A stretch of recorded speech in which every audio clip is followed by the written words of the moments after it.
Dragon Age the Veilguard has been a complete and total disaster for BioWare. A game that it was in development for years. A game that cost hundreds of millions of dollars. A game that they had such high expectations for. And at launch, some people in the media tried to convince you that this game was just amazing. It was totally worth throwing your money at. And they tried to convince us that some of the Steam numbers were very, very impressive. Of course, none of this was actually true. It was all spin. It was desperate spin from a media who this game truly was made for. When you hire activists that are going to put themselves into the story, regardless of what the fans want, you get disasters like Dragon Age the Veilguard. And even with all this inclusion, it's still not good enough. You still have a lot of woke members of the media. You got trans people, you got non-binary people who are basically saying, I appreciate the effort, but this isn't good enough, or just straight up, this isn't good. Dragon Age the Veilguard is that friend that's too woke.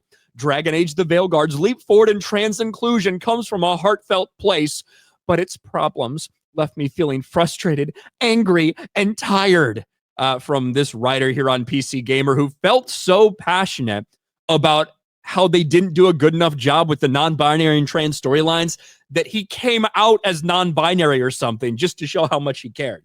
I don't know how well that's going to work out for you.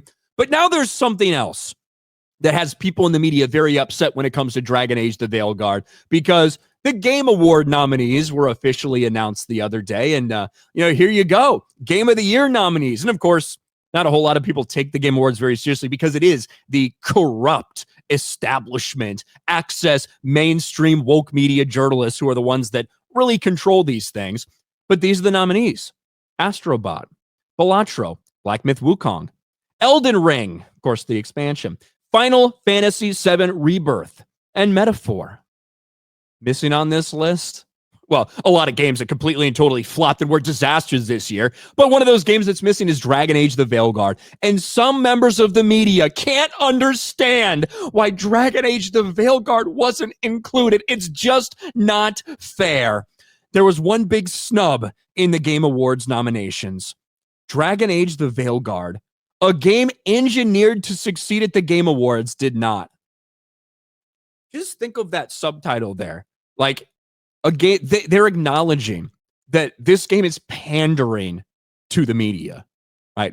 With all the inclusion, with all the bullshit. It's not about the fans. It's not about an entertaining property. It's about an agenda, and it's about virtue signaling. Yet it still didn't make the cut. The Game Awards aren't known for much in the way of shock and surprise, and so it proved with the 2024 nominees. But there was one title very striking for its almost complete absence: Dragon Age the Veilguard. Now, not only is Dragon Age the Veilguard not nominated for Game of the Year, it's not nominated for anything other than one lone category, which no one actually takes seriously.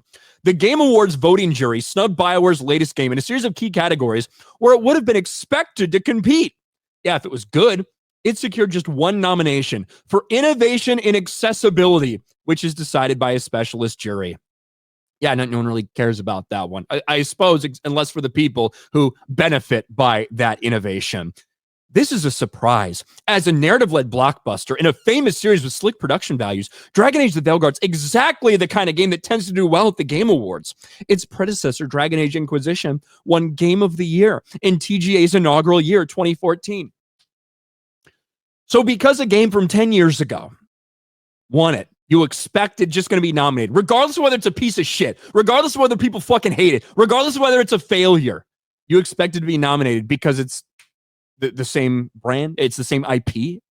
Are you fucking retarded? Granted, the reception to the Veilguard has been mixed, and with its Metacritic rating settling at 82, a nomination for Game of the Year seemed beyond its reach, even though that's 1 point higher than Black Myth Wukong, which did make the cut. You answer your own question. Gamers hate this thing. Gamers despise this thing. A lot of members of the mainstream media hyped it up, but now in the aftermath, after they actually played it all, even a lot of those same members are coming out and saying that there's problems with it, that either it's not woke enough or does woke the wrong way, and the game is a massive pile of shit. Yet you're mad that it got snubbed at the Game Awards, ran by the very same media institutions. It's total pathetic failure. That's what it is. And it's completely embarrassing that you're complaining about a game that so clearly has been a disaster getting snubbed at the Game Awards.